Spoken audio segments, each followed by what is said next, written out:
ओम शांति। आज अव्यक्त महावाक्य 19/10/2025 पुनरावृत्ति 31/3/2007। मुरलीर सारांश। सुपुत्र होई निजर चेहरा द्वारा बाबांकर चेहरा देखाओ। निर्माण अर्थात सेवा करने सहित निर्मल वाणी एवं निर्माण स्थितिर संतुलन रख। आज बापदादा चारिआडर पिलामानंकर भाग्यर रेखागुड़ी को देखि हर्षित होउछंती। सबु पिलांकर मस्तकरे उज्जवल ज्योतिर रेखा चमकुछि। नयनरे आत्मिक भावर भाग्यर रेखा देखा जाउछि। मुखरे श्रेष्ठ वाणीर भाग्यर रेखा देखा जाउछि। ओठरे आत्मिक स्मित हास्य को देखुछंती। हाथ दुटीरे परमात्मा संपत्तिर रेखा देखा जाउछि। जोगयुक्त प्रत्येक पादरे पद्मर रोजगार रेखा को देखुछंती।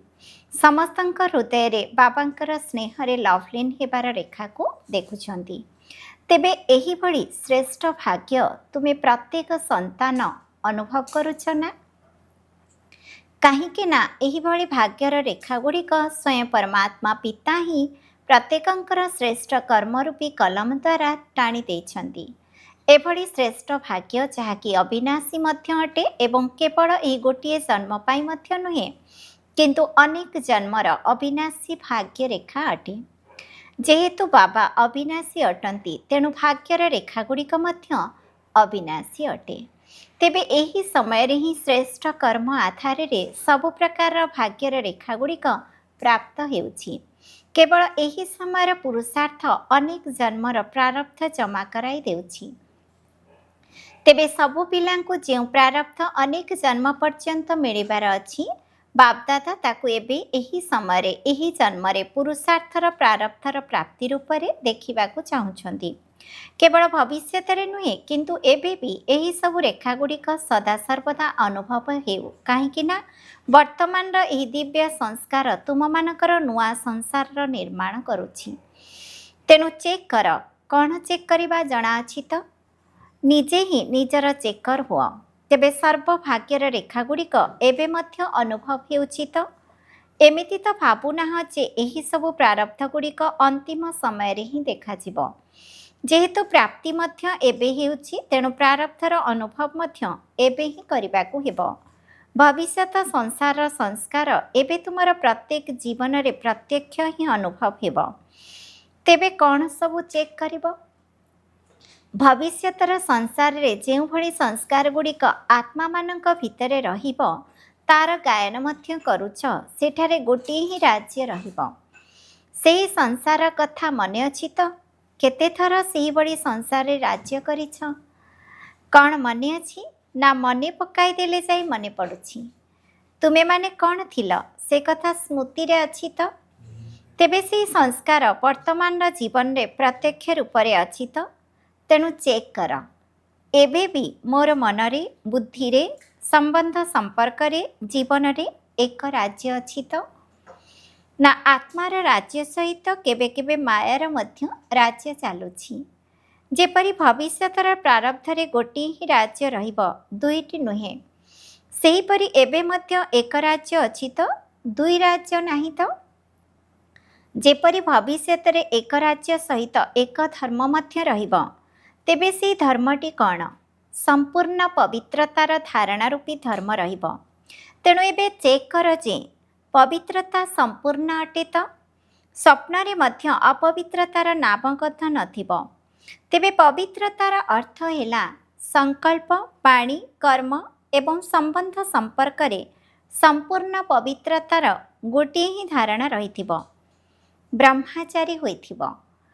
तेबे निजर चेकिंग करिबा जणा अछि तो? जेउ मानकु निजर चेकिंग करिबा जणा अछि से माने हाथ उठाओ। जदि जणा अछि तेबे करुछ तो? करुछ तो? करुछ तो? टीचर मानकु जणा अछि तो? डबल विदेशी मानकु जणा अछि तो? काहेकि जानिछ? वर्तमान पवित्रता कारण ही तुम मानकर जड़मूर्ति निकट रे मध्य पवित्रता मागुछंती।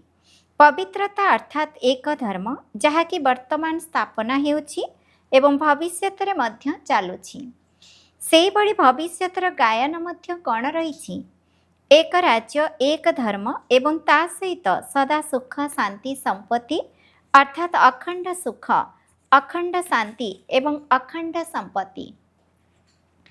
तेबे भविष्य तो विश्व उपरे राज्य करिब, किंतु वर्तमान स्वराज्यर जीवन रे चेक कर जे अविनाशी सुख परमात्मा सुख अविनाशी भाव अनुभव हेउछि त कौनसी साधन बा कौनसी साहाय्य सहयोग आधार सुखर अनुभव हेउना तो तेणु केबे भी कौनसी कारणरू दुखर ढेउर अनुभव हेबा उचित नुहे।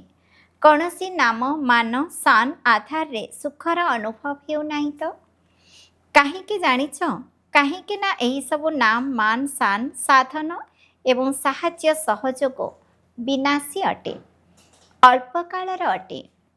तेणु विनाशी आधार द्वारा अविनाशी सुख मिल पारिब नाही। तेणु चेक करि चल एबे एबे शुणुथाओ एवं चेकिंग मध्य करुथाओ, तेबे जानि पारिब जे वर्तमान संस्कार एवं भविष्यत संसार प्रारब्ध मध्यरे केते पार्थक्य रहिछि। तुमे माने जन्म हेबा मात्रके बापदादांकर पाखरे कौन प्रतिज्ञा करिछ मने अछि ना भूली गलानी। एही प्रतिज्ञा करिथिले जे आमे समस्ते बाबांकर साथी होई विश्व कल्याणकारी होई नूतन सुख शांतिमय संसार गढ़िबो। मने अछि प्रतिज्ञा? जदि मने अछि तेबे हाथ उठाओ। दृढ़ प्रतिज्ञा करिछ ना टिके गड़बड़ होई जाउछि? तेबे से नुआ संसार को एबे परमात्मा संस्कार आधार रे ही गढ़ी पारिब। तेणु एबे केवल पुरुषार्थ करिबार नाही, ता सहित पुरुषार्थर प्रारब्ध मध्य एबे ही अनुभव करिबाकू हेबो। तेबे सुख सहित शांति को मध्य चेक कर। अशांत वातावरण अशांत परिस्थिति भितरे मध्य तुमे शांतिर सागरंकर पिला माने सर्वदा कमल पुष्प भଳି अशांति को मध्य शांतिर वायुमंडल रे परिवर्तन करि पारिबो। वायुमंडल शांत थिबो सेतिरे तुमे शांतिर अनुभव करुथिबो। एहा किछि बड़ कथा नुहे, किंतु तुम मानकर प्रतिज्ञा हेउछि अशांति को शांति रे परिवर्तन करिबा। तेणु चेक कर। कौन चेक करुछ तो? परिवर्तक अटत परवस्त नुहे ना? परिवर्तक तेबे परिवर्तक केबे परवश होई पारिबो नाही। सेही भଳି संपत्ति गुड़िक मध्य असरंती अटे। तेबे स्वराज्य अधिकार असरंती संपत्ति कौन? ज्ञान गुण एवं शक्ति एसबु है स्वराज्य अधिकारी आत्मार संपत्ति। तेणु चेक कर ज्ञानर सारा विस्तार सारांश को जानी जाइछ तो? ज्ञानर अर्थ है बुझिबार शक्ति बा बुद्धि। तेबे प्रत्येक संकल्प प्रत्येक कर्म प्रत्येक वाणी ज्ञानयुक्त अर्थात बुद्धिवान होई ज्ञानवान होई करुछ तो? वास्तविक जीवन रे सर्वगुण प्रकाशित हेउछि तो? सर्वना यथाशक्ति से भଳି सर्वशक्ति मध्य अछि तो? कारण तुम मानक उपाधि है मास्टर सर्वशक्तिवान, केवल शक्तिवान नुहे। तेबे सर्वशक्ति रे संपन्न अर्थ तो?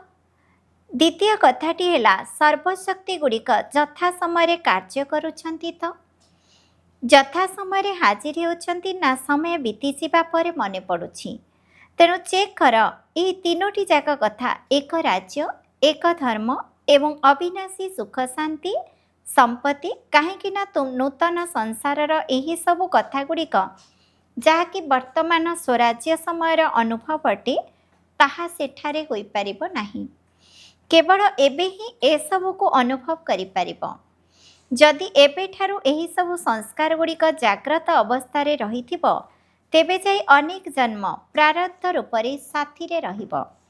तेबे एथिरे केही एभଳି भावुना जे धारणा तो करुछि होई तो जीवी शेष समय पूर्वरु तो निश्चित होई जीवी। बापदादा पूर्वर मध्य संकेत दे सारिछंती जे वर्तमान बहुत कालर अभ्यास ही बहुत काल प्राप्तिर आधार अटे। शेष समय होइजिबो एभଳି भावना ही होइजिबो नुहे निश्चित हेबो। काहींकि जानिछ? काहींकि ना भविष्यत स्वराज्यर अधिकार प्राप्त करिबा पई एबेठारु बहुत समयर अभ्यास करिबा दरकार। जदि एही गोटिए जन्मरे अधिकारी होई पारिलो नाही अधीन होईगल तेबे अनेक जन्म अधिकारी किपरि हेबो? ସେଥିପାଇଁ ବାପଦାଦା ଚାରିଆଡ଼ର ସବୁ ପିଲାମାନଙ୍କୁ ବାରମ୍ବାର ସଙ୍କେତ ଦେଉଛନ୍ତି ଯେ ଏବେ ସମୟ ତୀବ୍ର ବେଗରେ ଆଗକୁ ବଢ଼ି ଚାଲିଛି। ସେଥିପାଇଁ ସବୁ ପିଲାଙ୍କୁ ଏବେ କେବଳ ପୁରୁଷାର୍ଥୀ ନୁହେଁ, ତୀବ୍ର ପୁରୁଷାର୍ଥୀ ହୋଇ ପୁରୁଷାର୍ଥର ପ୍ରାରବ୍ଧର ଅନୁଭବ ବହୁତ କାଳ ପର୍ଯ୍ୟନ୍ତ କରିବାକୁ ହେବ। ଏବଂ ତୀବ୍ର ପୁରୁଷାର୍ଥର ଲକ୍ଷଣଗୁଡ଼ିକୁ ବାପଦାଦା ପୂର୍ବରୁ ମଧ୍ୟ ଶୁଣାଇ ସାରିଛନ୍ତି। ତୀବ୍ର ପୁରୁଷାର୍ଥୀ ସର୍ବଦା ମାଷ୍ଟର ଦାତା ହୋଇଥିବ, ନେବତା ନୁହେଁ, ଦେବତା ହୋଇଥିବ। ଯଦି ଏଭଳି ହେବ ତେବେ ମୋର ପୁରୁଷାର୍ଥ ଠିକ୍ ଚାଲିବ। ଯଦି ଏମାନେ କରିବେ ତେବେ ମୁଁ ବି କରିବି। ଯଦି ଇଏ ବଦଳିଯିବ ତେବେ ମୁଁ ମଧ୍ୟ ବଦଳିଯିବି। ଏହିଭଳି ଇଏ ବଦଳୁ, ଇଏ କରୁ, ଏସବୁ ଦାତାପଣିଆର ଲକ୍ଷଣ ନୁହେଁ। କେହି କରୁ କି ନ କରୁ, କିନ୍ତୁ ମୁଁ ବାପଦାଦାଙ୍କ ଭଳି କରିବି, ବ୍ରହ୍ମା ବାବାଙ୍କ ଭଳି କରିବି। ସାକାରରେ କେବେ ଦେଖିଛ ବ୍ରହ୍ମା ବାବା କେବେ କହିଛନ୍ତି ପିଲାମାନେ କରିଲେ ମୁଁ କରିବି? ଏଭଳି କେବେ ବି କହିନାହାନ୍ତି। ବରଂ କହୁଥିଲେ ମୁଁ ନିଜେ କରିବି ଏବଂ ପିଲାମାନଙ୍କୁ ମଧ୍ୟ କରାଇବି। ତୀବ୍ର ପୁରୁଷାର୍ଥର ଆଉ ଗୋଟିଏ ଲକ୍ଷଣ ହେଲା ସଦା ନିର୍ମାଣ ଅର୍ଥାତ୍ ମାନ ସାନ ପ୍ରାପ୍ତ କରିବାର ଇଚ୍ଛା ଠାରୁ ଉର୍ଦ୍ଧ୍ୱରେ ସବୁ କାର୍ଯ୍ୟ କରୁଥିଲେ ମଧ୍ୟ ନିର୍ମାଣ। ତେଣୁ ନିର୍ମାଣ ଏବଂ ନିର୍ମାଣର ସନ୍ତୁଳନ ରହିବା ଦରକାର। କାହିଁକି ଜାଣିଛ? କାହିଁକି ନା ନିର୍ମାଣ ହୋଇ କାର୍ଯ୍ୟ କରିବା ଦ୍ୱାରା ସମସ୍ତଙ୍କ ଠାରୁ ଦିଲର ସ୍ନେହ ଏବଂ ଆଶୀର୍ବାଦ ମିଳିଥାଏ। ବାପଦାଦା ଦେଖୁଛନ୍ତି ଯେ ନିର୍ମାଣ ଅର୍ଥାତ୍ ସେବା କ୍ଷେତ୍ରରେ ମଧ୍ୟ ସମସ୍ତେ ବହୁତ ଭଲ ଉମଙ୍ଗ ଉତ୍ସାହର ସହିତ ନୂଆ ନୂଆ ଯୋଜନା ସବୁ କରୁଛନ୍ତି। ଏଥିପାଇଁ ବାପଦାଦା ଚାରିଆଡ଼ର ପିଲାମାନଙ୍କୁ ଅଭିନନ୍ଦନ ମଧ୍ୟ ଦେଉଛନ୍ତି।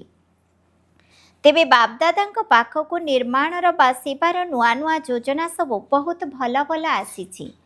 କିନ୍ତୁ ବାପଦାଦା ଦେଖୁଛନ୍ତି ଯେ ନିର୍ମାଣ ଅର୍ଥାତ୍ ସେବାର କାର୍ଯ୍ୟ କରିବା ତ ବହୁତ ଭଲ କଥା, କିନ୍ତୁ ସେବା କାର୍ଯ୍ୟରେ ଯେତିକି ଉମଙ୍ଗ ଉତ୍ସାହ ରଖୁଛ ସେହି ଅନୁସାରେ ଯଦି ନିର୍ମାଣ ସ୍ଥିତିର ସନ୍ତୁଳନ ରହିବ ତେବେ ନିର୍ମାଣର କାର୍ଯ୍ୟରେ ଆହୁରି ଅଧିକ ସଫଳତା ପ୍ରତ୍ୟକ୍ଷ ରୂପରେ ମିଳିପାରିବ। ବାପଦାଦା ପୂର୍ବରୁ ମଧ୍ୟ ଶୁଣାଇ ସାରିଛନ୍ତି ନିର୍ମାଣ ସ୍ୱଭାବ, ନିର୍ମାଣ ବାଣୀ ଏବଂ ନିର୍ମାଣ ସ୍ଥିତିରେ ରହି ସମସ୍ତଙ୍କ ସହିତ ସମ୍ବନ୍ଧ ସମ୍ପର୍କରେ ଆସ। ଦେବତାମାନଙ୍କ ପାଇଁ ଯେଉଁ ଗାୟନ କରୁଛନ୍ତି ତାଙ୍କ ମୁଖରୁ ଯେଉଁ ବାଣୀ ବାହାରିଥାଏ ତାହା ଯେପରି ହୀରା ମୋତି ସମାନ ଅଟେ। ଅମୂଲ୍ୟ ଏବଂ ନିର୍ମଳ ବାଣୀ, ନିର୍ମଳ ସ୍ୱଭାବ, ଏହା ପ୍ରକୃତରେ ବ୍ରାହ୍ମଣମାନଙ୍କର ହିଁ ଗାୟନ ଅଟେ, କିନ୍ତୁ ଦେବତାମାନଙ୍କ ପାଇଁ କୁହାଯାଉଛି। ଏବେ ବାପଦାଦା ଦେଖୁଛନ୍ତି ଫଳାଫଳ ତ ଶୁଣାଇ ଦେବା ନା, କାହିଁକି ନା ଏହି ସିଜିନ୍ର ଏହା ଶେଷ ପାଳି ଅଟେ। ତେବେ ବାପଦାଦା ଦେଖୁଛନ୍ତି ଯେ ନିର୍ମଳ ବାଣୀ ନିର୍ମାଣ ସ୍ଥିତିରେ ରହିବା ପାଇଁ ପିଲାମାନଙ୍କୁ ଆଉ ଟିକିଏ ଅଧିକ ଧ୍ୟାନ ଦେବାକୁ ପଡ଼ିବ। ବାପଦାଦା ପୂର୍ବରୁ ମଧ୍ୟ ଶୁଣାଇଛନ୍ତି ଯେ 3 ପ୍ରକାରର ସମ୍ପତ୍ତିର ଖାତା ଜମା କର। ତେବେ ବାପଦାଦା ଫଳାଫଳ ରୂପରେ କ'ଣ ଦେଖିଲେ ଜାଣିଛ? 3ଟି ଯାକ ଖାତା କ'ଣ ଜାଣିଛ? ତାହା ତ ମନେ ଥିବ ନା? ପୁଣି ବି ଆଉ ଥରେ ମନେ ପକାଇ ଦେଉଛୁ। ଗୋଟିଏ ହେଲା ନିଜର ପୁରୁଷାର୍ଥ ଦ୍ୱାରା ଜମାର ଖାତାକୁ ବଢ଼ାଇବା, ଦ୍ୱିତୀୟରେ ସର୍ବଦା ନିଜେ ମଧ୍ୟ ସନ୍ତୁଷ୍ଟ ରହିବା ଏବଂ ଅନ୍ୟମାନଙ୍କୁ ମଧ୍ୟ ସନ୍ତୁଷ୍ଟ କରିବା। ଭିନ୍ନ ଭିନ୍ନ ସଂସ୍କାରକୁ ଜାଣୁଥିଲେ ମଧ୍ୟ ସନ୍ତୁଷ୍ଟ ରହିବା ଏବଂ ସନ୍ତୁଷ୍ଟ କରିବା, ଯାହାଦ୍ୱାରା ଆଶୀର୍ବାଦର ଖାତା ଜମା ହେବ। ଯଦି କୌଣସି ବି କାରଣରୁ ସନ୍ତୁଷ୍ଟ କରିବାରେ କମି ରହିଯାଉଛି ତେବେ ତାହା ପୁଣ୍ୟର ଖାତାରେ ଜମା ହେଉନାହିଁ। ତେଣୁ ସନ୍ତୁଷ୍ଟତା ହେଉଛି ପୁଣ୍ୟର ଚାବିକାଠି। ଚାହେଁ ସନ୍ତୁଷ୍ଟ ରୁହ, ଚାହେଁ ସନ୍ତୁଷ୍ଟ କର। ତୃତୀୟରେ ହେଲା ସେବା କ୍ଷେତ୍ରରେ ମଧ୍ୟ ସର୍ବଦା ନିଃସ୍ୱାର୍ଥ ସେବା। ମୁଁ ପଣିଆ ନଥିବ, ମୁଁ କରିଛି ବା ମୋର ହେବା ଦରକାର। ଏହିଭଳି ସେବା କ୍ଷେତ୍ରରେ ଯେଉଁଠି ମୁଁ ଏବଂ ମୋର ପଣିଆ ଆସିଯାଉଛି ସେଠାରେ ପୁଣ୍ୟର ଖାତା ଜମା ହେଉନାହିଁ ଏବଂ ରାଜକୀୟ ରୂପର ମୋର ପଣିଆ ମଧ୍ୟ ବହୁତ ରହିଛି। ଏହାର ତ ତୁମେମାନେ ଅନୁଭବୀ ମଧ୍ୟ ଅଟ। ତେବେ ରାଜକୀୟ ରୂପର ମୋର ପଣିଆର ତାଲିକା ସାଧାରଣ ମୋର ପଣିଆ ଠାରୁ ଲମ୍ବା ଅଟେ। ତେଣୁ ଯେଉଁଠି ବି ମୁଁ ଏବଂ ମୋର ପଣିଆର ସ୍ୱାର୍ଥ ଆସିଯାଉଛି, ନିଃସ୍ୱାର୍ଥ ସେବା ନାହିଁ, ସେଠାରେ ପୁଣ୍ୟର ଖାତା କମ୍ ଜମା ହୋଇଥାଏ। ତେବେ ମୋର ପଣିଆର ଲିଷ୍ଟକୁ ପୁଣି କେବେ ଶୁଣାଇବୁ, କାରଣ ତାହା ବହୁତ ଲମ୍ବା ଅଟେ ଏବଂ ବହୁତ ସୂକ୍ଷ୍ମ ମଧ୍ୟ ଅଟେ। ତେବେ ବାପଦାଦା ଦେଖିଲେ ଯେ ନିଜର ପୁରୁଷାର୍ଥ ଦ୍ୱାରା ଯଥାଶକ୍ତି ସମସ୍ତେ ନିଜ ନିଜର ଖାତା ଜମା କରୁଛନ୍ତି, କିନ୍ତୁ ଆଶୀର୍ବାଦର ଖାତା ଏବଂ ପୁଣ୍ୟର ଖାତା ଏବେ ବି ଆହୁରି ଜମା କରିବାର ଆବଶ୍ୟକତା ରହିଛି। ସେଥିପାଇଁ ତିନୋଟି ଯାକ ଖାତାକୁ ଜମା କରିବା ଉପରେ ବିଶେଷ ଧ୍ୟାନ ଦିଅ। ଭିନ୍ନ ଭିନ୍ନ ସଂସ୍କାର ତ ଏବେ ମଧ୍ୟ ଦେଖାଯାଉଛି, କାହିଁକି ନା ସମସ୍ତଙ୍କର ସଂସ୍କାର ତ ଏବେ ସମ୍ପନ୍ନ ହୋଇନାହିଁ। କିନ୍ତୁ ଆମ ଉପରେ କାହାର ଦୁର୍ବଳ ସ୍ୱଭାବ ସଂସ୍କାରର ପ୍ରଭାବ ପଡ଼ିବା ଉଚିତ ନୁହେଁ। ମୁଁ ମାଷ୍ଟର ସର୍ବଶକ୍ତିମାନ ଅଟେ, ଦୁର୍ବଳ ସଂସ୍କାର ଶକ୍ତିଶାଳୀ ନୁହେଁ। ତେଣୁ ମୋ ଭଳି ମାଷ୍ଟର ସର୍ବଶକ୍ତିମାନ ଆତ୍ମା ଉପରେ ଦୁର୍ବଳ ସଂସ୍କାର ଗୁଡ଼ିକର ପ୍ରଭାବ ପଡ଼ିବା ଉଚିତ ନୁହେଁ। ତେବେ ଏଥିରୁ ସୁରକ୍ଷିତ ରହିବାର ସାଧନ ହେଲା ବାପଦାଦାଙ୍କର ଛତ୍ରଛାୟା ତଳେ ରହିବା ଏବଂ ବାପଦାଦାଙ୍କ ସହିତ ଯୁଗଳ ହୋଇ ରହିବା। ତେବେ ଶ୍ରୀମତ ହିଁ ବାବାଙ୍କର ଛତ୍ରଛାୟା ଅଟେ। ତେଣୁ ବାପଦାଦା ଆଜି ସମସ୍ତଙ୍କୁ ଏହି ସଂକେତ ଦେଉଛନ୍ତି ଯେ ପ୍ରତ୍ୟେକ ନିଜ ପାଇଁ ସଂକଳ୍ପରେ, ବାଣୀରେ, ସମ୍ବନ୍ଧ ସମ୍ପର୍କରେ, କର୍ମରେ ନବୀନତା ଆଣିବାର ସଂକଳ୍ପ ନିଶ୍ଚିତ କରିବାକୁ ହେବ। ତେଣୁ ବାପଦାଦା ପ୍ରଥମେ ଫଳାଫଳକୁ ଚେକ୍ କରିବେ ଯେ କେଉଁଭଳି ନବୀନତା ଆଣିଛ, ପୁରୁଣା ସଂସ୍କାର ଗୁଡ଼ିକୁ ନିଜର ଦୃଢ଼ ସଂକଳ୍ପ ଦ୍ୱାରା ପରିବର୍ତ୍ତନ କରିଛ କି ନାହିଁ। ପ୍ରଥମେ ଏହି ଫଳାଫଳ ଦେଖିବେ। କ'ଣ ଭାବୁଛ? ଏହିଭଳି କରିବ ତ? ଯେଉଁମାନେ ଭାବୁଛନ୍ତି ଆମେ କରିବୁ, ସେମାନେ ହାତ ଉଠାଅ। କରିବ ତ?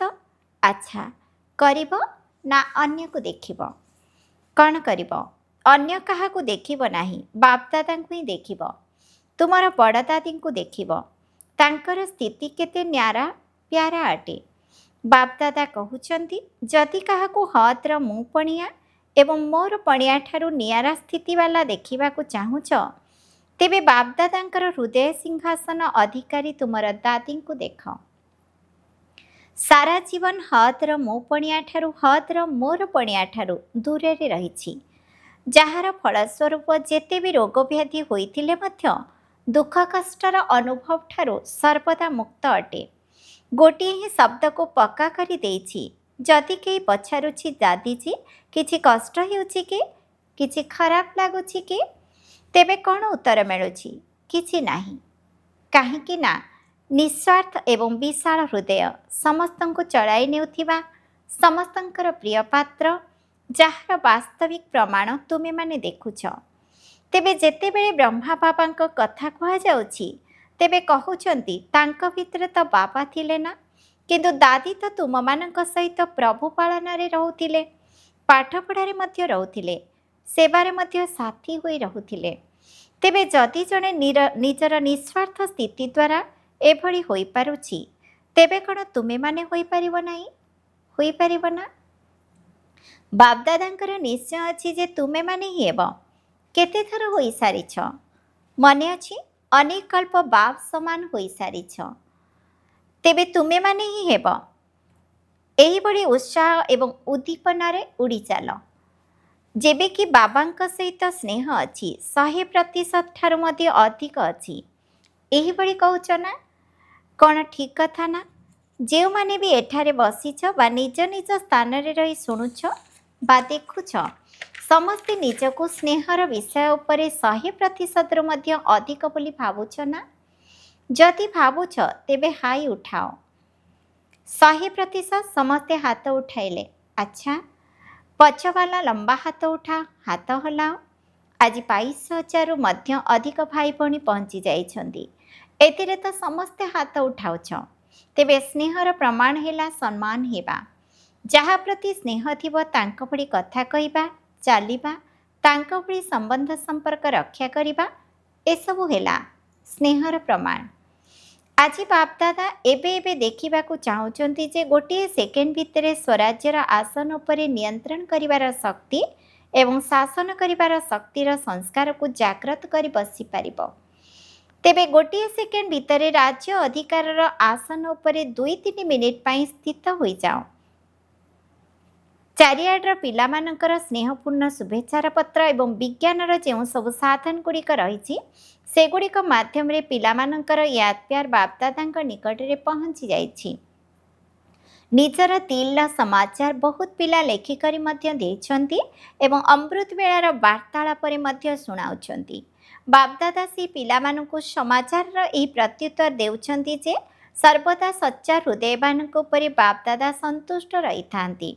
ଦିଲ୍ର ସ୍ନେହ ତଥା ଦିଲ୍ର ଆଶୀର୍ବାଦ ମଧ୍ୟ ସର୍ବଦା ସେହି ପିଲାମାନଙ୍କ ପ୍ରତି ରହିଥାଏ। ତେଣୁ ଚାରିଆଡ଼ର ପିଲାମାନେ ଯାହା ବି ସମାଚାର ଦେଇଛନ୍ତି ଏବଂ ସମସ୍ତେ ଯେଉଁଭଳି ବହୁତ ଉମଙ୍ଗ ଉତ୍ସାହପୂର୍ଣ୍ଣ ଯୋଜନା ସବୁ କରିଛନ୍ତି, ସେଥିପାଇଁ ବାପଦାଦା ଅଭିନନ୍ଦନ ମଧ୍ୟ ଦେଉଛନ୍ତି ଏବଂ ବରଦାନ ମଧ୍ୟ ଦେଉଛନ୍ତି।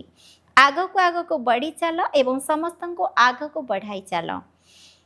ଚାରିଆଡ଼ର ବାପଦାଦାଙ୍କର କୋଟିକ ଭିତରେ କେହି କେହିଙ୍କ ଭିତରେ ମଧ୍ୟ କେହି ଶ୍ରେଷ୍ଠ ଭାଗ୍ୟବାନ ପିଲାମାନଙ୍କୁ ବାପଦାଦାଙ୍କର ବିଶେଷ ସ୍ନେହ ସମ୍ପନ୍ନ ଶୁଭେଚ୍ଛା। ବାପଦାଦା ସବୁ ପିଲାମାନଙ୍କୁ ସାହସ ଏବଂ ଉମଙ୍ଗ ଉତ୍ସାହ ପାଇଁ ଅଭିନନ୍ଦନ ଦେଉଛନ୍ତି। ଆଗକୁ ତୀବ୍ର ପୁରୁଷାର୍ଥୀ ହେବାର ସନ୍ତୁଳନ ରଖିବାର ପଦ୍ମା ପଦମ ଗୁଣ ଆଶୀର୍ବାଦ ମଧ୍ୟ ଦେଉଛନ୍ତି। ସମସ୍ତଙ୍କର ଭାଗ୍ୟର ତାରକା ସଦାସର୍ବଦା ଚମକୁଥାଉ ଏବଂ ଅନ୍ୟମାନଙ୍କର ଭାଗ୍ୟ ନିର୍ମାଣ କରୁଥାଉ, ଏଥିପାଇଁ ମଧ୍ୟ ଆଶୀର୍ବାଦ ଦେଉଛନ୍ତି। ତେବେ ଚାରିଆଡ଼ର ପିଲାମାନେ ନିଜ ନିଜର ସ୍ଥାନରେ ବସି ଶୁଣୁଛନ୍ତି ମଧ୍ୟ ଏବଂ ଦେଖୁଛନ୍ତି ମଧ୍ୟ ଏବଂ ବାପଦାଦା ମଧ୍ୟ ଚାରିଆଡ଼ର ଦୂରରେ ବସିଥିବା ପିଲାମାନଙ୍କୁ ଦେଖି ବହୁତ ଖୁସି ହେଉଛନ୍ତି। ତେବେ ସମସ୍ତେ ଏହିଭଳି ଦେଖୁଥାଅ ଏବଂ ମଧୁବନର ଶୋଭା ସର୍ବଦା ବଢ଼ାଉଥାଅ। ତେଣୁ ସବୁ ପିଲାଙ୍କୁ ଆନ୍ତରିକ ଆଶୀର୍ବାଦ ସହିତ ନମସ୍ତେ। ବରଦାନ ଆଟେନ୍ସନ୍ ଅର୍ଥାତ୍ ଧ୍ୟାନ ଦେବାର ଘୃତ ଦ୍ୱାରା ଆତ୍ମିକ ସ୍ୱରୂପର ତାରକାର ଚମକକୁ ବୃଦ୍ଧି କରୁଥିବା ଆକର୍ଷଣ ମୂରତ ହୁଅ। ଯେବେ କି ବାବାଙ୍କ ଦ୍ୱାରା ଏବଂ ଜ୍ଞାନ ଦ୍ୱାରା ଆତ୍ମିକ ସ୍ୱରୂପର ତାରକା ଚମକି ଯାଇଛି, ତେଣୁ କେବେ ବି ଲିଭିପାରିବ ନାହିଁ, କିନ୍ତୁ ଚମକର ମାତ୍ରା କମ୍ ବେଶୀ ହୋଇପାରିବ। ତେବେ ଏହି ତାରକା ସର୍ବଦା ନିଜର ଚମକ ଦ୍ୱାରା ସମସ୍ତଙ୍କୁ ସେତେବେଳେ ଆକର୍ଷଣ କରିପାରିବ ଯେତେବେଳେ ପ୍ରତିଦିନ ଅମୃତ ବେଳାରେ ସେଥିରେ ଆଟେନ୍ସନ୍ ରୂପୀ ଘିଅ ଢାଳୁଥିବ।